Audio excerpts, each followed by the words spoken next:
Querido amigo, hoje temos como alvo estudarmos o capítulo 4 do livro de Deuteronômio. Aqui encontramos Moisés ainda revendo os tempos da peregrinação pelo deserto. O povo estava do lado leste do Rio Jordão, estava perto do Monte Nebo e Moisés dava as instruções finais ao povo de Israel. Moisés revia a jornada que tinham acabado de realizar. Muitos daqueles judeus não tinham feito a jornada a partir do Egito. Como mencionamos em estudos anteriores, somente os israelitas que tinham menos de 20 anos, quando da rebelião em Cades Barneia, é que estavam ali ouvindo Moisés. Eles tinham feito a jornada a partir de Cades Barneia, assim como Josué e Caleb, que junto com Moisés eram as duas únicas exceções que permaneceram da primeira geração. Então lembramos que diante da incredulidade demonstrada quando os 10 espias aconselharam a não prosseguirem a caminho de Canaã, conforme Números 13 e 14, todos que tinham mais de 20 anos morreram durante a peregrinação no deserto. Então Moisés estava orientando essa nova geração que estava pronta para entrar e possuir a terra. Nesses discursos que formam o livro de Deuteronômio, encontramos as palavras finais, as palavras de despedida de Moisés. Ele estava se despedindo do povo, um povo que ele viu nascer e crescer durante os 40 anos de caminhada no deserto. Para fixar com mais nitidez o tempo de cada relato que temos estudado nesses primeiros livros bíblicos, é bom recordarmos que dos 5 livros do Pentateuco, Gênesis escapa a qualquer cálculo, porque os 11 primeiros capítulos que começam no princípio abrangem um tempo incalculável para qualquer estudioso. Mas do capítulo 12, onde surge Abraão, até o fim, que conta a vida de José, chegamos a aproximadamente num total de 300 anos. O livro de Êxodo relata um período de 13 meses, depois dos 430 anos de escravidão. O livro de Levítico foi transmitido a Moisés durante esse mesmo período. Números compreende um período de 38 anos e meio até 39 anos.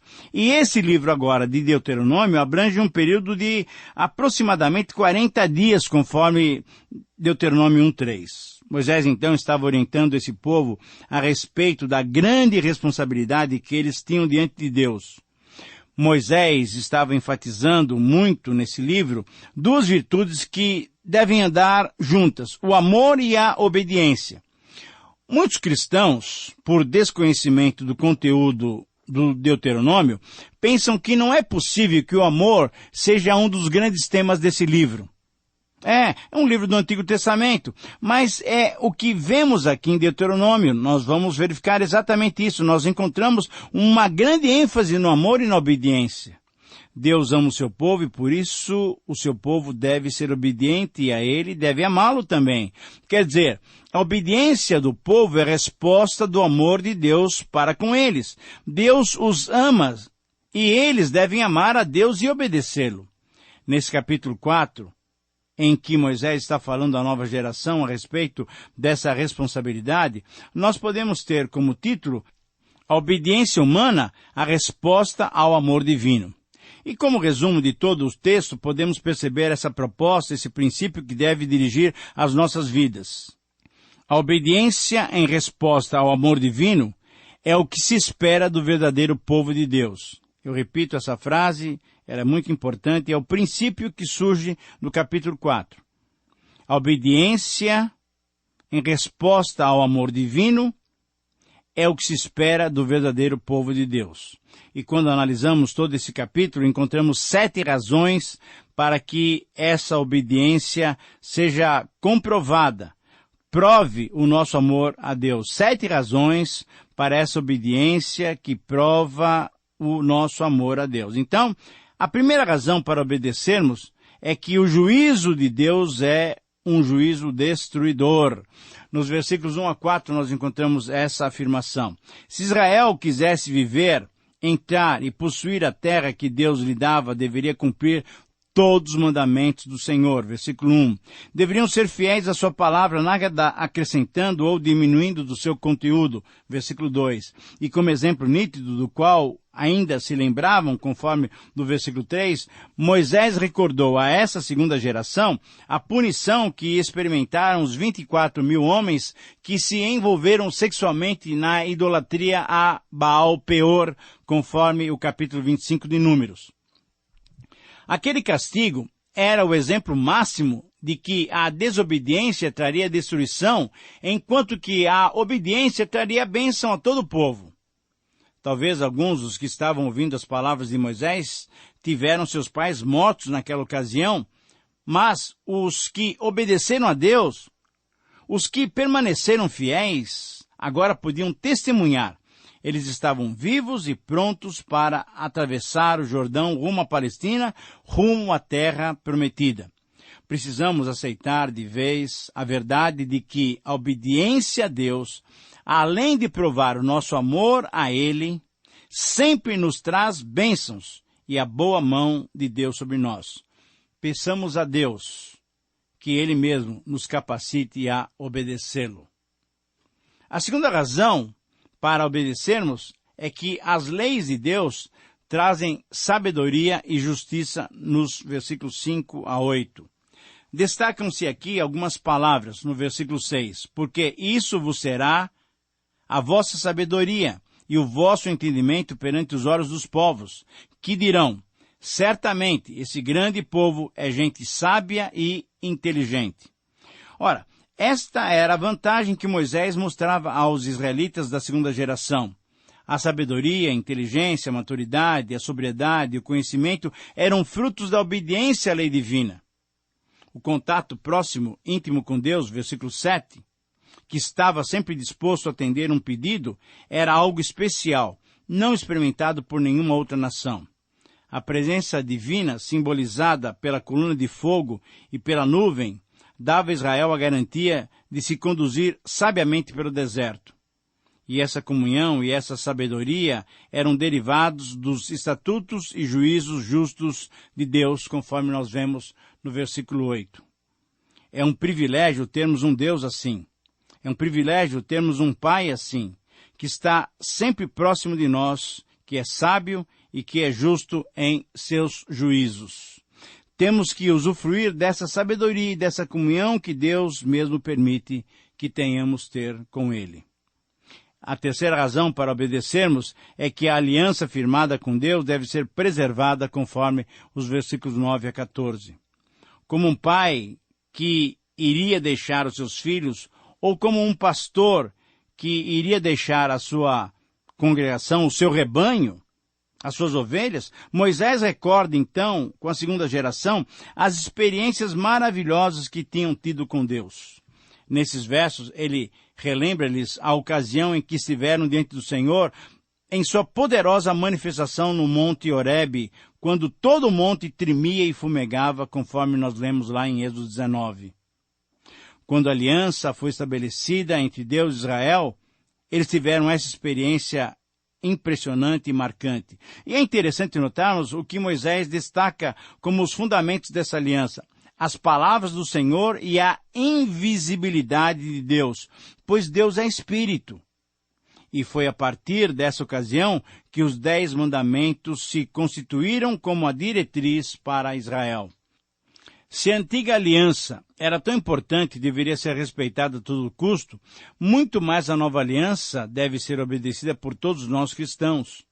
Nós que fomos beneficiados pelo precioso sangue de Jesus, que nos limpou dos nossos pecados, nós não podemos falhar em nosso compromisso com o Senhor. A quarta razão para obedecermos é que a idolatria é totalmente rejeitada e punida por Deus, conforme os versos 15 a 31. Essa é uma razão muito clara, muito específica. Desde o estabelecimento dos 10 mandamentos, Deus já havia instruído Israel, proibindo a idolatria e a adoração devida somente a Ele mesmo. Idolatria não, adoração a Deus sim. Conforme esses versos, a proibição era para não fazer imagens de esculturas de seres humanos, de animais. qualquer animal terrestre, répteis, de peixes do mar, de aves, incluindo também a adoração aos astros celestes.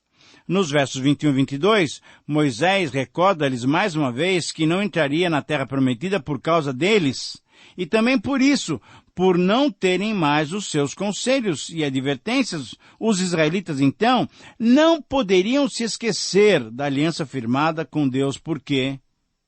Porque o Senhor, teu Deus, é fogo consumidor, é Deus zeloso, conforme o versículo 24. Moisés também, tomando como testemunha o céu e a terra, advertiu-os mostrando que deveriam manter-se livres da idolatria, pois se houvesse corrupção nessa área, se fossem idólatras, Deus os destruiria, os expulsaria dessa boa terra que Ele estava lhes dando. Deus os espalharia entre os povos e os reduziria em quantidade. Pelas nações em que seriam espalhados, então, adorariam e serviriam até os outros deuses, os ídolos, que são, na verdade, falsos deuses, numa demonstração do ciúme e do zelo divino para com seu povo. Mas por Deus ser um Deus de misericórdia, essa palavra de advertência terminou com uma nota de esperança. Moisés afirmou que se eles se arrependessem e buscassem o Senhor de todo o coração, de toda a alma, versículo 29, e quando estivessem em angústia e se voltassem para Deus, versículo 30, então eles comprovariam a bondade divina, porquanto é Deus misericordioso, nem te destruirá, nem se esquecerá da aliança que jurou a teus pais. E essa misericórdia divina é extensiva também a nós. Quando erramos, quando falhamos, quando andamos por caminhos que desagradam a Deus, ao nos arrependermos, ao buscarmos o Senhor com todo o nosso coração, alma e forças, temos tido a bênção de contarmos com as misericórdias do Senhor. A palavra divina nos afiança que as misericórdias do Senhor são a causa de não sermos consumidos, porque as suas misericórdias não têm fim, renovam-se a cada manhã, conforme lemos em Lamentações 3, 22 a 23. Então, em quinto lugar, a quinta razão para obedecermos a Deus é que só o Senhor é Deus, conforme os versículos 32 a 40. Ao enumerar mais uma razão pela qual os israelitas deveriam obedecer, demonstrando o seu amor a Deus, Moisés alistou também uma série de ações bondosas que Deus fez em favor de Israel, conforme os versículos 33 a 34. Primeiro, Deus lhes falou através do fogo. Segundo, Deus lhes preservou a vida. Terceiro, Deus os tomou para si, tirando-os do meio do Egito. Quarto, Deus com provas, sinais e milagres, com pelejas, os tomou para si como seu povo especial. E quinto, Deus com seu braço estendido e sua mão poderosa os libertou do Egito, causando grande admiração a todos e aos seus próprios olhos. Moisés então explicou-lhes que todas essas ações bondosas divinas tinham como objetivo que eles reconhecessem o Senhor como o único Deus, frase que foi repetida nos versos 35 e 39. Israel deveria reconhecer em seu coração, no seu íntimo, que o Senhor é Deus, em cima no céu e embaixo na terra. Esse reconhecimento, a obediência e o entendimento, a reflexão sobre essa verdade, fariam com que os seus anos na terra prometida fossem prolongados como bênção do Senhor, para todo sempre, diz o versículo 40. Sabendo, entretanto, que essa promessa era condicional. E como sabemos pelo relato bíblico, infelizmente, tanto Israel como Judá foram desalojados da terra da promessa por causa do pecado da idolatria e da desobediência. Essa bondade divina, você e eu podemos experimentar individualmente. Podemos experimentar também coletivamente. Basta que para isso busquemos a Deus de todo o coração, reconhecendo-o como nosso único e verdadeiro Deus. Mas ao mesmo tempo, se não formos fiéis e nos desviarmos, podemos estar certos da disciplina de Deus sobre as nossas vidas e as nossas comunidades. Que Deus nos capacite, que Deus nos dê condições para obedecê-lo. A sexta razão para obedecermos é que a misericórdia de Deus considera o coração humano. Veja os versículos 41 a 43. Moisés, como que desejando comprovar a misericórdia divina, introduziu um novo assunto no final desse seu primeiro discurso e confirmou o estabelecimento, certamente por orientação divina, conforme Números 35, de 3 cidades-refúgio do lado leste do Jordão, nesse território que agora já pertencia a 2 tribos e meia que ficariam desse lado do Jordão. Esse território, hoje, é o território da Jordânia, dos dias atuais. Essas cidades, Bezer para a tribo de Ruben, Ramote para a tribo de Gade e Golã para a tribo de Manassés, eram uma prova da misericórdia divina e da justiça de Deus.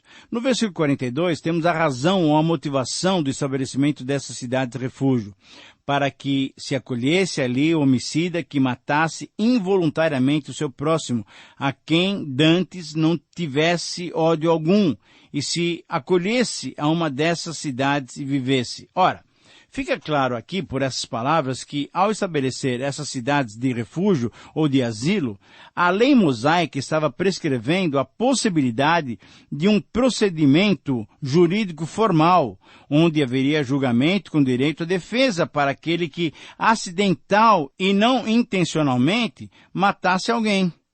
Através dessa instituição, a misericórdia e a justiça divina foram destacadas e confirmadas. Israel, ao entrar na Palestina, deveria agir da mesma maneira que Deus estava agindo com eles, com justiça e com misericórdia.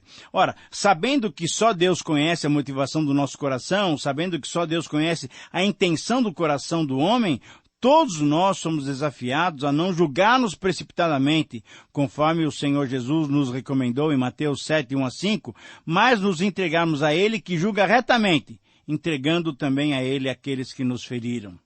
A 7ª razão para obedecermos é que Deus cumpriu todas as suas promessas nos versículos 44 e 49, essa afirmação fica muito clara. Então, em 7º lugar, a 7ª razão para obedecermos é que Deus cumpriu todas as suas promessas.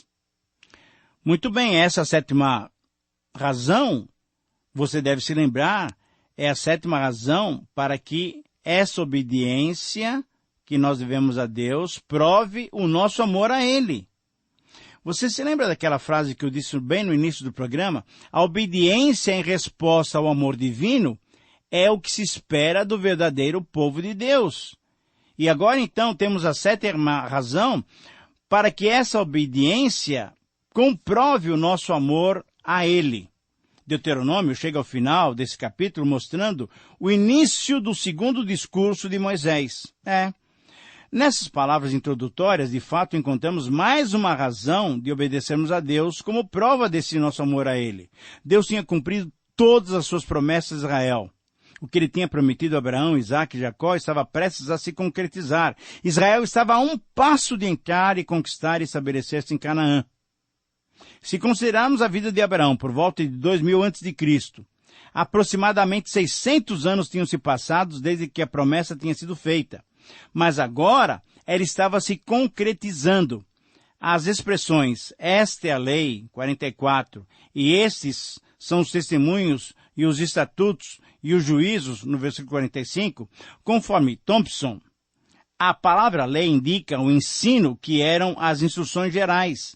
Os testemunhos denotam as estipulações da aliança que declaram a vontade de Deus. Os estatutos eram leis escritas ou inscritas de modo apropriado que expressavam as responsabilidades espirituais e morais. E as ordenanças eram as decisões de um juiz que serviam para estabelecer a justiça social.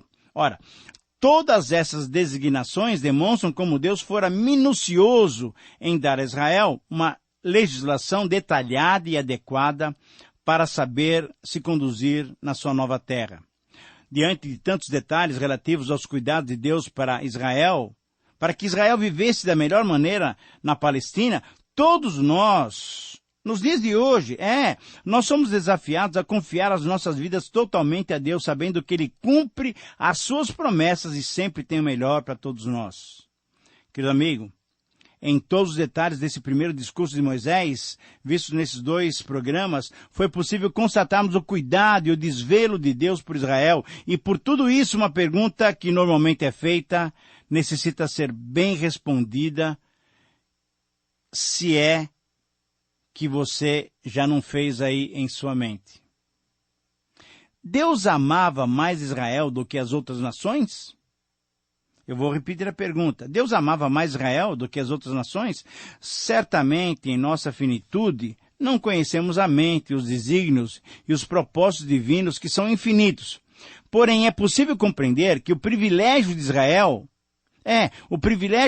ser tratado dessa maneira tão cuidadosa por Deus se tornava também uma grande responsabilidade para com Israel mesmo. Ele deveria viver de acordo com os princípios que o próprio Senhor estabelecera. Os grandes privilégios correspondem ao quê? Correspondem às grandes responsabilidades. Deixe-me repetir essa frase. Os grandes privilégios correspondem às grandes responsabilidades. No capítulo 9, que estudaremos posteriormente, nos versículos 4 a 5, Deus deixou claro que não era por nenhum mérito de Israel que ele lhes estava dando Canaã, livrando-os dos seus inimigos. Deus tinha deixado claro a Abraão, em Gênesis 16:15, que os pecados dos cananeus alcançariam limites insuportáveis e Israel seria usado como seu instrumento disciplinador e castigador. Deus desejava que Israel fosse um instrumento de proclamação das suas boas novas para todas as famílias da terra, das suas bênçãos para todos os povos da terra, como tinha dito a Abraão lá em Gênesis 12. Portanto, para que isso acontecesse da parte de Deus, ele mesmo estava tirando os inimigos da frente de Israel, e da parte de Israel, ele teria que viver de tal modo a anunciar essas boas novas de salvação. Eu e você, querido amigo, temos sido convocados, temos sido chamados e enviados, conforme Jesus disse em João 20, 21 a 22, para participarmos dessa maravilhosa proclamação. Assim como o Pai me enviou, eu também vos envio. Que as nossas vidas estejam sempre prontas para participarmos desse privilégio que Deus tem nos dado. Deus amou Israel, mas também ama o mundo todo. E a maior indicação de que Ele ama a todos indistintamente é que deu seu Filho unigênito por amor, para que todo que nele crê não pereça, mas tenha vida eterna. Chegamos assim ao final de mais um tempo de estudo e concluímos a análise do primeiro discurso de Moisés. Espero que você tenha sido desafiado por essas lições e peço a Deus que te capacite a obedecê-lo. Obrigado por sua companhia e fico aguardando a sua carta, seu e-mail ou um recado pelo Orkut. Que o Senhor te abençoe, que o Senhor te guarde, que o Senhor ilumine os seus passos. Um grande abraço.